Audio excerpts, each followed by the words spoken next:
Yo. What up, people? Shout out to everybody out there in the Mike on Sports Universe, baby. We back with another one. And I got some shocking news. Shocking news. Terence Crawford says he does not want to fight Errol Spence next. He does not want the Errol Spence fight next.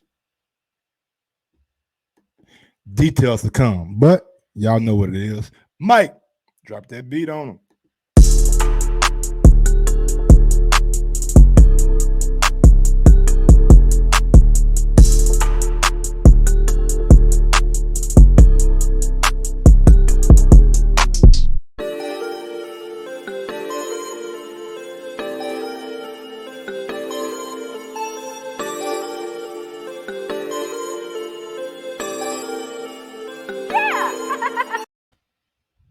Yo, what up?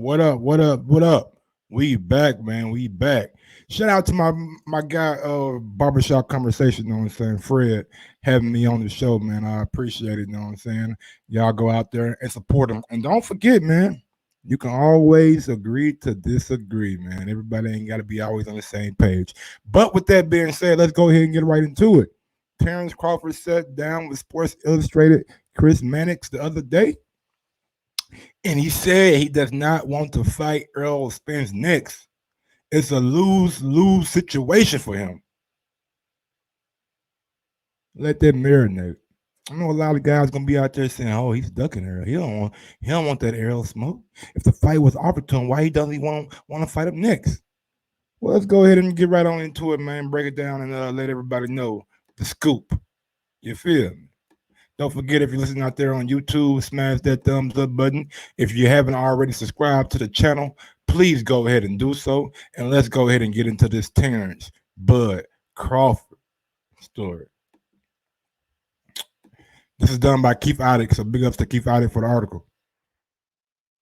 Terence Crawford wouldn't accept an offer to fight Errol Spence next. Crawford wants to fight Spence, but the unbeaten WBO welterweight champion doesn't think he would get credit for beating his welterweight rival in Spence. First fight following a car accident that left skeptics questioning Spence's ability to return to the elite level.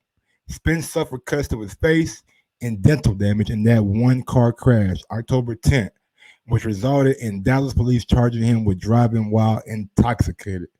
So he's saying he doesn't want that Errol Spence fight because he feels like the fans, the people out there won't give him the proper credit if Errol doesn't come back the way we seen him against Sean Porter. But let's get on to the story. The 30-year-old Spence is training, though, and expects to fight in September or October. The undefeated IBF WBC champion intends to face top welterweight whenever he returns to the ring. But his highly anticipated showdown with Crawford will have to wait. And this quote is coming from Crawford. He said he's going right into a fight with Danny Garcia or Pacquiao or me. I told him, like me, personally, like, don't come back trying to fight me because that ain't the fight that you really want on your first fight comeback. Ooh, wait. Talk that shit, Terrence. He said he told him. I guess when he when they had that phone conversation, he's like, "Bruh, I know you think you Superman. I know you think you got all that juice, but trust me, your first fall back, you don't want to fight me." And he goes on to say, like, I would even take that fight if it was offered to me. I wouldn't take it because it's a lose-lose situation for me. If something was to happen and I knocked him out or beat him up bad, they would say, "Oh, well, he's not the same Errol Spence. He's coming off a car accident, and this is, and that, and this, and that, and that, and this." Okay, I fucked that up all the way up, but my bad, man. Kind of got me tongue twisted right there. But yeah, what he's saying is he wants to see Errol back in that ring. We all want to see Errol back in the ring, but we want to make sure it's the Errol Spence of old. Danny Garcia might be a good barometer. Danny Garcia is in my opinion, a B welterweight in the welterweight division. Errol Spence is an A, Pacquiao A, Terence Crawford A, Sean Porter A minus, Keith Thurman B plus. You know what I'm saying? Things like that. But it's true though, right? It has to be true. Like why would you want that fight when you know there's a lot of skeptics out there that think that Errol Spence is possibly not the same guy that he once was? Not saying that he is or he isn't. Just saying a lot of people out there think that maybe that Rick could have some lasting effect on Earl. And he just want to make sure that he is the best Errol Spence that he can be. You got to give a man credit for that. You have to give a man credit for that. You don't want no injured guy. He ain't trying to catch a guy slipping or catch a guy when he's not ready. He wants to make sure Errol Spence is the Errol Spence that we all came to know, and make sure that the last time we seen Errol Spence in the ring with Sean Porter, he looks like that. Not somebody who, I'm not saying that he is or he isn't. I'm just saying it's a possibility. It's always possibilities in anything we do. The possibilities are endless. There's a possibility that he might not return to the ring as the same Errol Spence. And fighting Terence Crawford right off the bat, I don't think Terence Crawford would get credit for that. But if Earl was coming off a big win like a Danny Garcia, then I think he would definitely get credit. You know what I'm saying? And honestly, who's to say if Earl beats Danny Garcia that the Terence Crawford fight is next? We know it's politics in boxing. We know Bob Arum and Al Heyman do business when it's right. Is this fight right? Is it big enough? Are the parties going to accept whatever terms that come out? Is it a 50-50 fight? A lot of things going to have to go on to make this fight. You know what I'm saying? I'm just pessimistic because boxing has shown me over the years that the fights that we want, we don't necessarily get at the time that we want them. And I'm just hoping that this fight does not fall in that category. All right, back to the quotes. He says, and then that would never end. For my whole career, even after my career, everybody will be talking about how I fought Earl after he got the car accident, and I didn't want to fight him before the car accident. That would be the storyline. So I just want to see him back to the old Errol Spence that he used to be, and then me and him gonna fight. That man, I'm telling you, man. Sometimes greatness is greatness is tough. It's hard to be great. And what he's doing, like most fighters would see Earl like and say, damn, maybe it is time to get Earl. He ain't been back in the ring. He just come out off a car accident. Terence Crawford is telling you, no, that ain't what I'm about. I want the best Errol Spence that we have ever seen. Make sure he back to the old Earl and we gonna fight. We gonna get it on. Well, he a bad man. He a bad man. And the story goes on to say Crawford, 32, mentioned IBF welterweight champion, former welterweight champion Kell Brook, and WBO junior middleweight champion Patrick Teixeira as potential opponents for his next fight. Handlers for Brook and Crawford have had conversation about Brook moving down to welterweight, limit at 147 to challenge Crawford next. Crawford, a third division champ from Omaha, Nebraska, will have to move up to 147 to 154 to battle Brazil's Teixeira. I don't know which fight would be better. Like, I mean, going for your fourth title, that's legacy, you know what I'm saying? That's a little bit more than it means a lot, you know what I'm saying? Honestly, like if he goes up and beat Teixeira and gets a fourth world title, that's big for Crawford. And then possibly he could fight Kell Brook at a catch weight, you know what I'm saying? Make Kell Brook it down to like 150, 151, and let him fight for the WBO championship too, you know what I'm saying, at 154. So I think Terence Crawford can maybe do that in reverse. Fight Teixeira first and then come back and fight Kell Brook once he's a 154-pound champion, you know what I'm saying? I'm sure he'll get a voluntary defense. Those are two good fights for Terence Crawford. But that's pretty much it about the story, man. I want to get on to some other stuff though, real quick, man. We having fun tonight. Shit, let's do a little boxing rundown on motherfucking boxing scene. See what they got up for the night. Let's read the stories out to y'all. Let's go. What one we got? First one says Daniel Jacobs takes aim at best of super middleweight division. I ain't really interested in that. We had tentative talks for Crawford and Pacquiao. Both fighters wanted. I've been hearing a lot about that, but ain't it's yeah. I mean, Pacquiao is a guy that's going to have to choose who he fights, and everybody's just waiting to see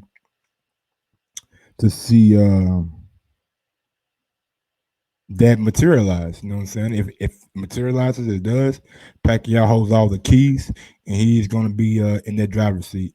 We got Carlos Molina and White Joshua is vulnerable, especially when hit on the side of the head. All right, tell me something that's not really that obvious. Progress picks Taylor Hooker's favorite Ramirez and title fight. There's no doubt. You know what I'm saying? Both guys picked the guy that they lost to. Mike Tyson is open to doing exhibition for fights for charity. Yeah, he was talking to Ti on IG Live, and he was telling Ti that he was getting back in shape.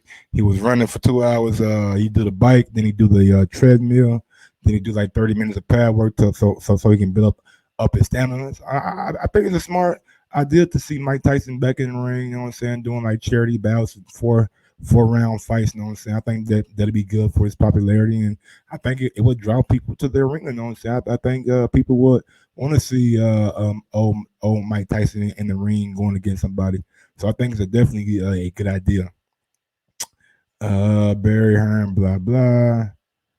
Porter, I don't think Thurman is the same fighter he was when I fought him. That's a good thing right there. Is Thurman the same fighter? I mean, it's tough to say, guys. I mean, against Lopez, he was off for a extended amount of time, and he beat Lopez. You know what I'm saying? He got a split decision victory. Against Pacquiao, you can't really judge him against Pacquiao because that's a elite level, world level fighter. So, is Thurman the same fighter that he was? I mean, no fighter is the same fighter they was 3 years ago. All fighters take wear and tear. And I think Thurman body is really what's not holding up. I think his skills is still there. I think his mindset is still there. I just think the injuries are starting to take a toll on Thurman, and he's not the same fighter that he once was. Let me see what we got. We got throw that banner up there. I'm tripping. I should have been had that up there. Mike on Sports, y'all know what it is. Let's see what we got. Luke Campbell don't need full training camp to return, just some sparring and hard work. All right, Luke. I mean, you got 3 losses already, so I mean, I guess whatever you say, bro. Whatever you say. USA squad though, nope. Lee Sally won't return, nope. Dana White is very smart. He knows how stupid USC fan base is.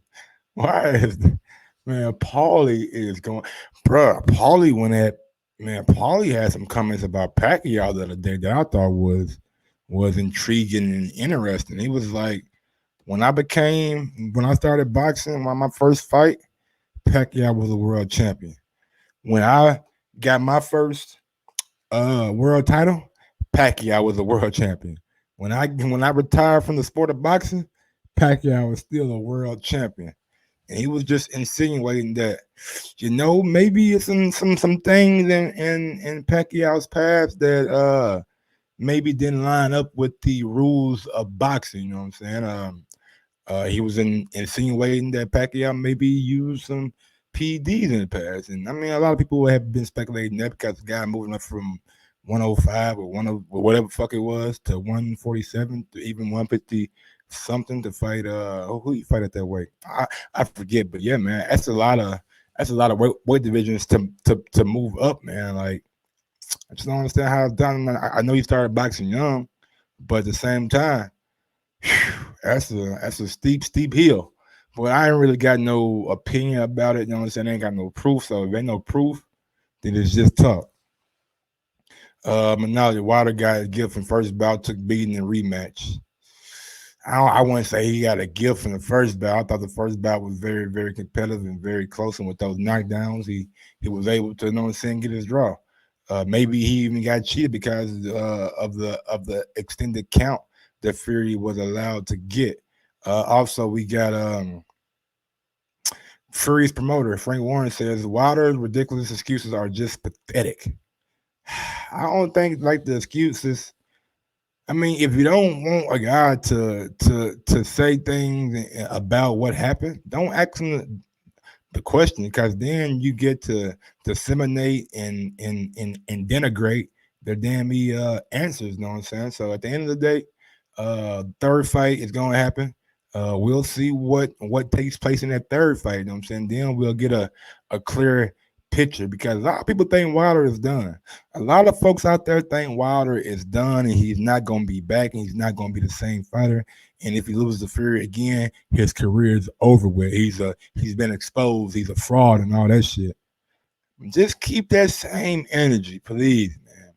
Keep that same energy. When Wilder comes back and does the unthinkable and really, really takes it to that guy Fury, then I want to see all you same fans out there making that noise. And I'll be here. I will be right here. If Wilder goes in and he loses to Fury for a second time, I will be here doing a live reaction show, taking all the smoke from you guys. So with that being said, let's go ahead and move on. What we got here? Uh that's about it, man. That's about it for tonight. You know, I just went on my little tangent about Wilder, man. Big ups to everybody out there, man, who supports Mike on Sports, bro. I really appreciate the shit, man. Like I can't really like explain it enough how much, you know what I'm saying, I appreciate you guys out there supporting me.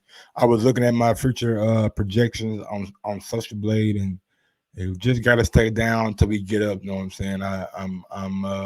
I'm very excited, you know what I'm saying? I'm very excited about the possibilities that are ahead of me. I appreciate everyone out there who supports Mike on Sports. This has been a very, very, very challenging month. You know what I'm saying? Trying to figure out things, doing things on my own, learning. You know what I'm saying? Connecting with different people. Shout out to everybody out there who reached out to me, man. Who really, you know what I'm saying, just gave your boy, really just gave me a sense of like I was doing like the right thing, you know what I'm saying? Big ups to Barbershop, big ups to EJ, big ups to my guy Deej, big ups to my guy Ron G, big ups to my guy Ams, big ups to my guy Trio Boxing Talk. You know what I'm saying? All those guys, you know what I'm saying, really, really been helping me out. And I really just want to say I appreciate everybody out there, man. Until next time, man, y'all know what it is. Mike, huh? You got something for me? Yeah. Drop that beat on them. Oh, okay.